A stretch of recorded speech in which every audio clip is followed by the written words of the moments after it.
Good afternoon, and welcome to the second installment of the Rutgers Democracy Lab's Fireside Chat series, a student-led dialogue featuring former U.S. Senator and Ambassador to Turkey, Jeff Flake.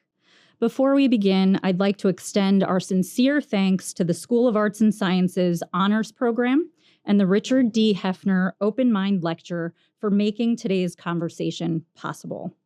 Thanks to their partnership, the Rutgers Democracy Lab is honored to host, for the first time in the series' 10-year history, a fireside chat entirely driven by questions submitted by our incredible students. Founded in November 2024 and rooted in 70 years of expertise at the Eagleton Institute of Politics, the Rutgers Democracy Lab empowers students, faculty, and staff across Rutgers University to shape democracy, not just study it. From civic tech to policy reform, the lab is a launchpad for turning ideas into action. Powered by students and guided by expert practitioners and faculty, the lab fosters a culture of deep listening, thoughtful dialogue, and bold collaboration. Here, we talk across difference, not around it. Our deepest thanks goes to our founding donor, whose foresight and generosity made the Rutgers Democracy Lab a reality. The support has been instrumental in launching this important initiative and continues to fuel its mission. And contrary to popular belief, you do not need to be part of the political science department to get involved, although, of course, we love our political scientists. Our students, from computer science to engineering to the humanities, prove that every perspective matters. All it takes is curiosity, courage, and drive to shape the future. And if you're ready to move from I care to I'm taking action, you've found the right place. With that, it's my pleasure to introduce our esteemed guest, Senator Jeff Flake, followed by a brief introduction of our student moderator, who will be guiding today's conversation. Jeff Flake served as a U.S. Senator from Arizona from 2013 to 2019, following a 12-year tenure in the House of Representatives. A member of the Republican Party, he most recently served as U.S. Ambassador to Turkey from 2022 to 2024. We're honored to welcome Senator Flake, whose career has been defined by principled debate and respectful engagement, values at the heart of the Democracy Lab's mission. Thank you for joining us. We look forward to a thoughtful and timely conversation. And now I'm thrilled to turn things over to Cheyenne Chowdhury, a member of the inaugural cohort of the Rutgers Democracy Lab's Think and Do Tank. Cheyenne is a sophomore in the Honors College at Rutgers, New Brunswick, studying political science and history.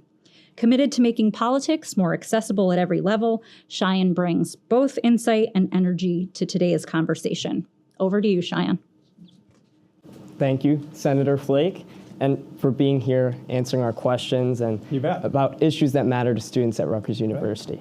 Can we move away from the fire if it gets too warm there? I promise it won't get too hot. Okay, all right, good. And I thought I would start by asking you, what got you interested in politics and why you decided to run for office in the first place? Yeah, I've often asked that if I knew in high school if I would run for Congress at some point. No, not at all. I grew up on a cattle ranch in northern Arizona. I'm the fifth of 11 children. So we had a lot of debate around the dinner table. Certainly, I enjoyed talking about politics at that point. And I just wanted any job that got me off of the farm and the ranch. I was tired of milking cows. But I just out of high school, I served a mission for my church in Southern Africa and fell in love with Africa politics. I was in South Africa at a very interesting time before the transition there, and then went back after 7 years later to be in the country of Namibia, and just enjoyed those kind of politics, but still the thought of running for elected office was far, far away. And we ultimately made it back to Arizona, where I ran a think tank called the Goldwater Institute. Did that for 7 years, and then even then I thought, I'll do this for a while. And my wife and I often talk that if elected office were ever in the future, it would be at this point in our lives, not when we had 4 children and wanted to have a 5th, and back when I was in my mid-30s. But open seats in Congress don't come often, and one did, and we decided to do it. And so this wasn't something I had planned long before. I knew I liked to be around politics and mostly policy on the policy side, but running for office didn't come until later. And I think it's good to have a bit of a career before you do. So it was good that way. And I probably should have run for the city council first, or the school board, or something else. But I just naively ran for Congress first and got lucky. Well, after you got lucky, can you tell us about some meaningful policy you contributed during your time in Congress and how that impacted people in your state? Great. Well, Arizona has some particular issues. We're a border state, so immigration is an issue that's always before the state. And so I worked a lot on immigration policy my entire 18 years. Most notably, when I got to the Senate, I was part of a gang.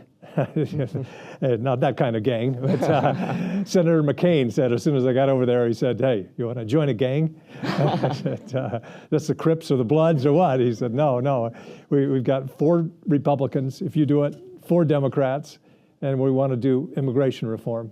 It'll be fun, he said. He lied. It was a tough issue. Obviously, it's a charged issue. But it was really one of the last times that the Senate one of the last examples of the Senate working like the Senate used to, where 4 Republicans, 4 Democrats, we spent a lot of evenings together hashing out this massive, big, comprehensive bill. And ultimately, it passed the Senate, 68 to 32. And that was an accomplishment. It did not get through the House. The House had an election, and it was perceived that immigration played too much of a role there, and so that legislation still lingers. But I know that when we do get back around to comprehensive immigration reform, that will form the basis of it. And then in Arizona as well, the whole time I was involved in resource-related issues. Arizona is about 85% owned by government, either the state or mostly the federal government. And so their public lands are big there. And so policy on land and water, national parks are really important to Arizona.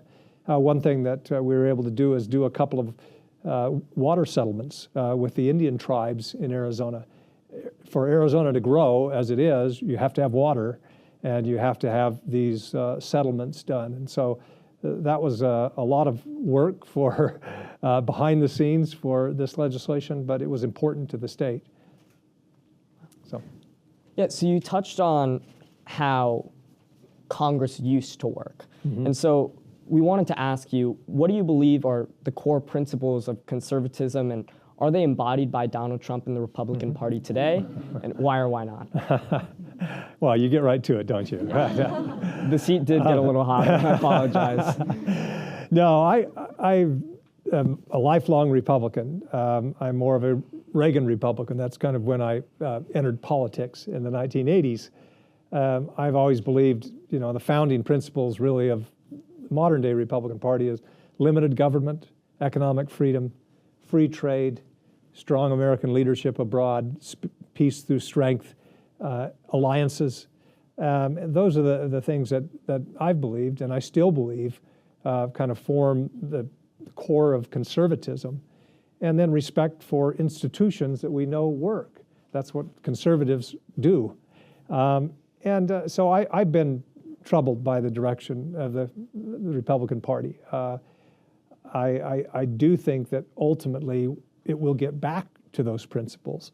I don't think that the Democratic Party is going to take over that role. I hope the Republican Party does.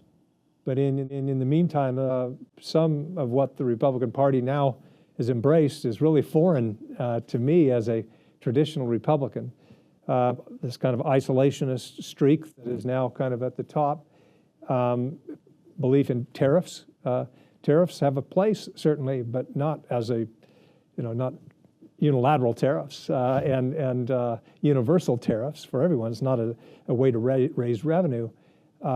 So I have a hard time. And limited government, too. When you have the FCC commissioner saying that he wants to regulate speech, that's not limited government conservatism. So yeah, I do think that it's changed somewhat. I do think it will come back. I've often said that grievance and anger are not a governing philosophy. You have to govern. And I think those principles that the Republican Party has always embraced will come back, but it's a bumpy road. I said in 2016 now that this fever needs to break, and it's still holding. It's taking a long time to break. Yeah, and just talking about the modern state of democracy, what do you think some of the most pressing threats to democracy are today? Great question. Now, I'm not an alarmist, and I do think that the institutions we have, they've been tested, but they will hold. And that's why institutes like this are so important. And for young people to understand, what values and what institutions have held this country together, this great experiment.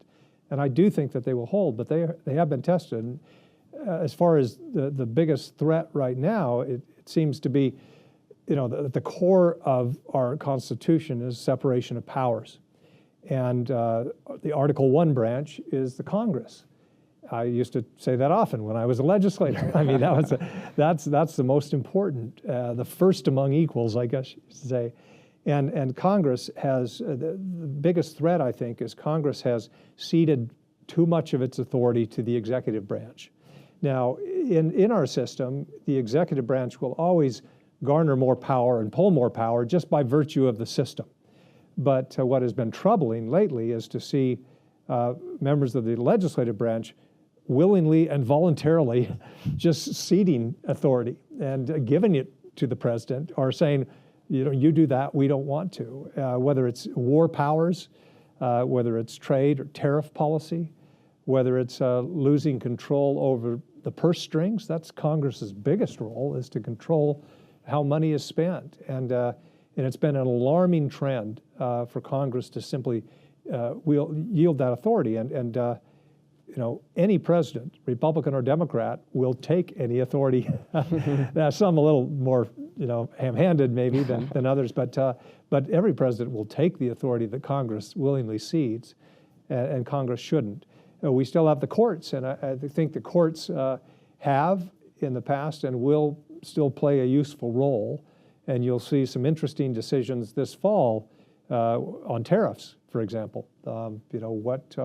Does Congress really control tariff policy, tax policy? Because that's what tariffs really are. And we'll see the court rule. And I suspect that the court will rule in favor of the Congress. Now, whether the Congress wants that authority now, I wonder. War powers, Congress has just kind of willingly, we haven't declared war since the Second World War. We've just done these authorizations for use of military force, or AUMFs, and it's not a good way because Congress gets out of the role that it has, and they don't want to vote on war. If you can avoid it, then you'll probably avoid it as a member of Congress, but they shouldn't avoid it. So there are a number of things, and I think that's the biggest threat right now. And you talked about how the executive, judicial, legislative have their own powers to play. But what power do we as students have in addressing these threats to democracy? That's a great question. I think, one, be vocal. There's a lot being said, particularly with the political violence happening recently, that social media, we ought to just turn it off and get away from it. Yeah, at times that's maybe the best route, but it's here, and it's going to be used. And I think it's incumbent on all of us, students in particular. You have the ability that I never had as a student to make your voice really heard anywhere, anytime. I would just encourage you to do it responsibly and not to add to the vitriol that's there, but in a positive way. I can tell you, as a former politician, you look for, particularly on Twitter, look for anything that's complimentary.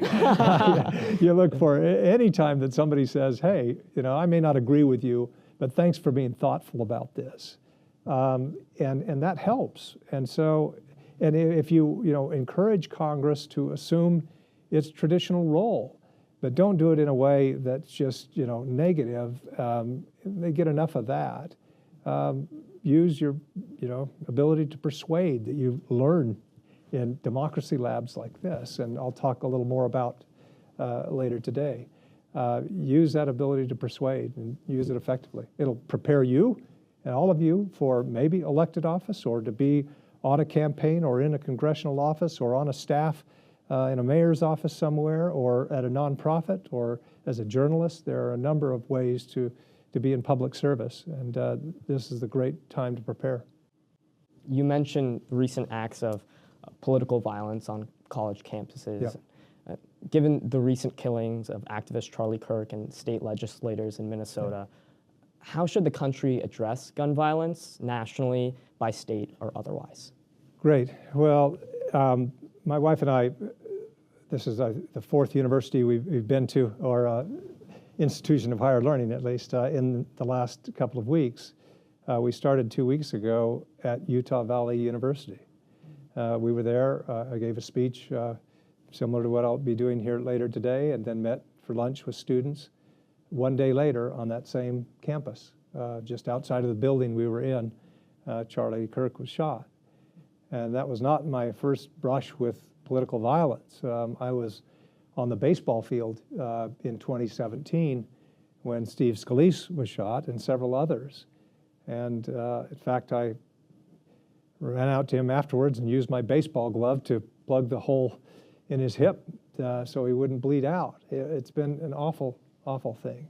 And before that, Gabby Giffords, my colleague from Arizona, got shot in Tucson, and she and I were friends. We sat together a year later at the State of the Union address when she resigned the next day.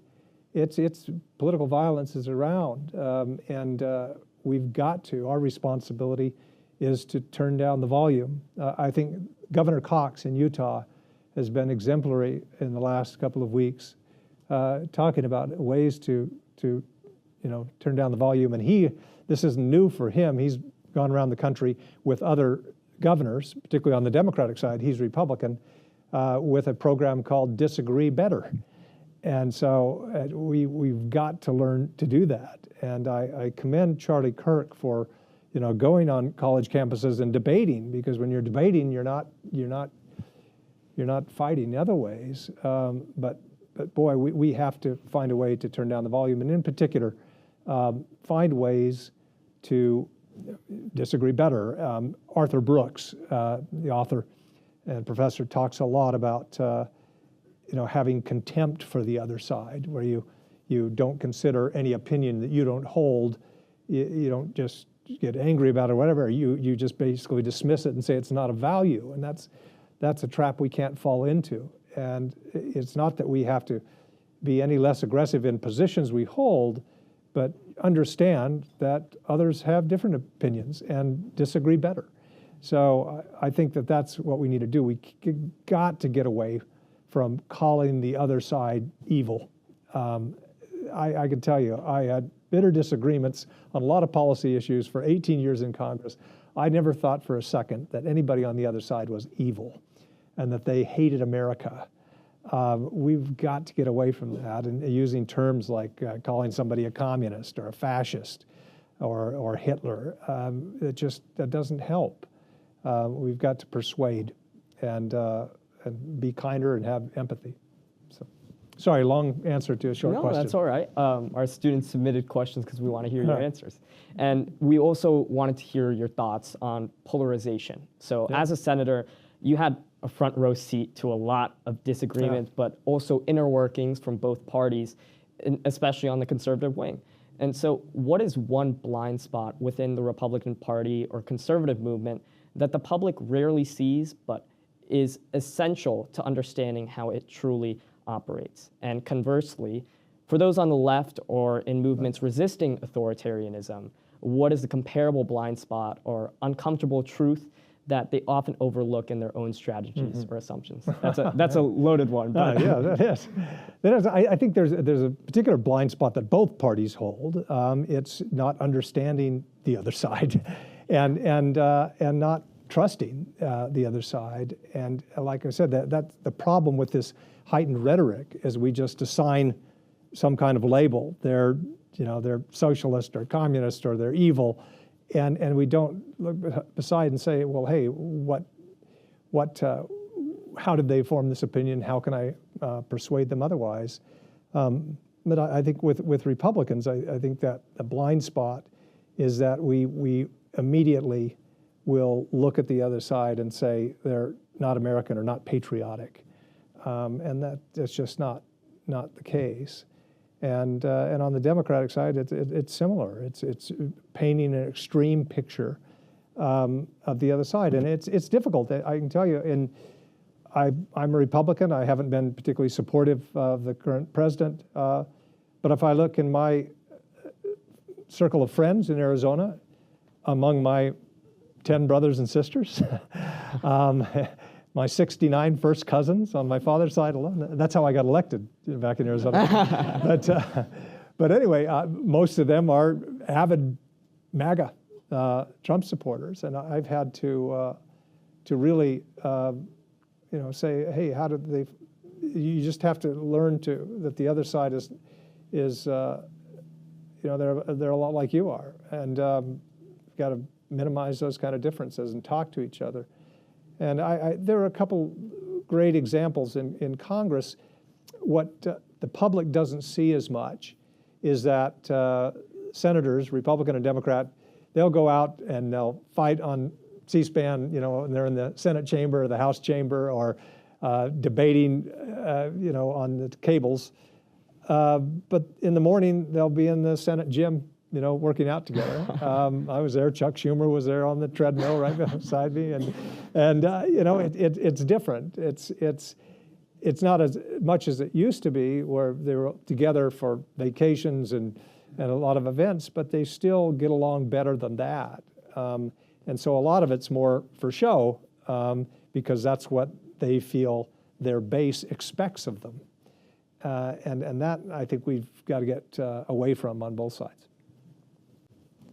And staying on that topic of polarization, many Republicans only criticize President Trump after leaving office or deciding not to run again. Mm-hmm. As one of his early critics, what do you think drives that hesitancy? Is there real opposition to him within the party, or is it just a small minority? It's not just a small minority, but I can tell you what drives it is people want to remain in office. And let's face it, right now, President Trump can control any Republican primary anywhere in the country, any state. If he comes out in favor of your opponent in a primary, you will likely lose. And that's what drives a lot. But I can tell you, let me qualify this. Many of those who have been elected in the last couple of cycles are, true believers, MAGA to the core. But I can tell you, most of my colleagues that I served with that are still there in the House and in the Senate are traditional, limited government conservatives, and don't like the direction that the party is going in, and they don't like the fact that many things they used to control in Congress, that they used to jealously guard the prerogative of Congress, are being controlled by the White House. They don't like that. But right now, the political reality is that you can't step out of line. Now, I didn't support the president, long before he was a candidate. I was troubled by his labeling of Barack Obama as illegitimate because born in Kenya or whatever. I thought, no, he doesn't believe that. And if you believe that, that's not good. But if you don't believe it, but know some people will, and you use that, then that's even worse. And so I couldn't support the president during the 2016 election. I was joined by most of my colleagues. Not many supported him. But after that time, when he was elected, I was in the Senate, and he was president for 2 years. And I would have liked to have stayed in the Senate for another term. But I would have had to say all those things I believed in, those principles, like immigration reform and low tariffs, free trade, I don't believe them anymore. Or that behavior I said that I can't condone, it's okay by me anymore. And I couldn't do it. So I wrote a book called Conscience of a Conservative, borrowing the title of Barry Goldwater from the 1960s. And I wrote it without my staff knowing that I was writing it. Oh. Because they would have talked me out of it. and they didn't know until it came out in July of 2017, the end of July. I had hoped that book would trigger the conscience of Republicans, conservatives, saying this is what conservatism really is, and this is why what we're seeing, isn't conservative. But it became apparent that most of my constituents in Arizona on the Republican side, that subset of a subset that controls, obviously, the electoral politics, they wanted somebody who was with the president on everything. They had bought in. And so there was not a path for me unless I changed who I was. And so I know, and I admire many of my colleagues for standing up and pushing back where they can, but still it's very difficult to do that and still maintain viability as a candidate. That won't be the case for much longer. President Trump won't be on a ballot again, despite fevered dreams of some. He will not be on the ballot again. And midterms are coming up. That may change the landscape. And then without him on the ballot, those who tend to imitate the president haven't been particularly effective in Arizona or elsewhere. And so I think that is changing, but the reality right now is that the president can take anybody out of office he wants to, or prevent them from being reelected. You spoke briefly about your farewell with Congress, and in your farewell address to Congress in 2018, you spoke about an authoritarian impulse that is reasserting itself globally.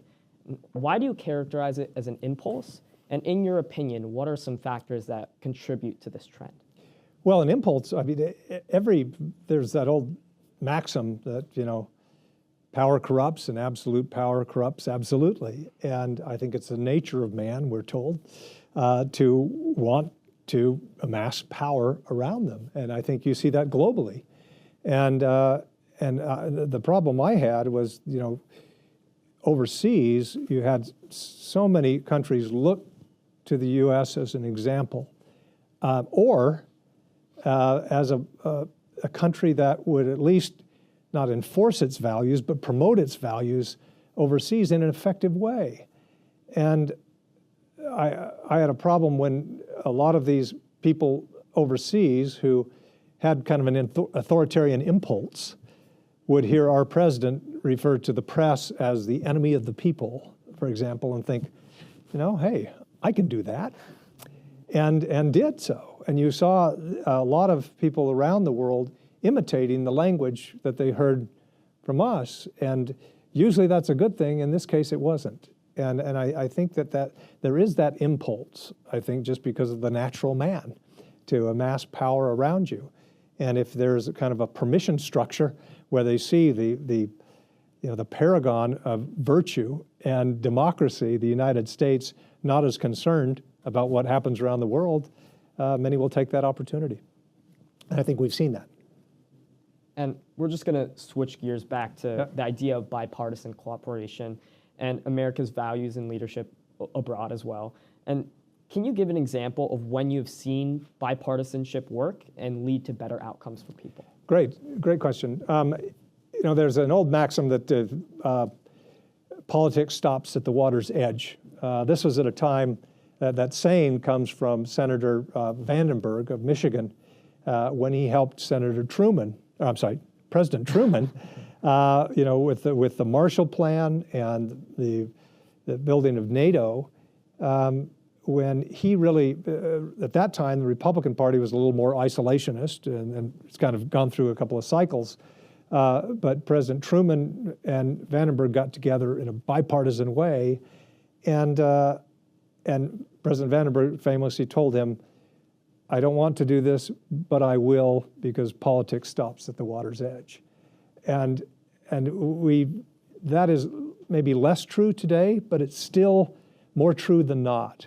And when I went to Turkey as ambassador, I was a political appointee, a Republican appointed by a Democrat. It used to be that the presidents of each party would appoint a few from the other party to either the cabinet or key ambassadorships. It's kind of fallen out of favor, but there was one during the Biden administration. I was fortunate to be the one picked. But when I would go back to Capitol Hill to talk to my former colleagues on issues related to, Central Asia or the Middle East, or Turkey is kind of right in the middle of all of it, there were differences of opinion, but they weren't partisan differences, and that was good. We have had kind of a consensus on foreign policy that's gone for decades to establish this rules-based international order that has made the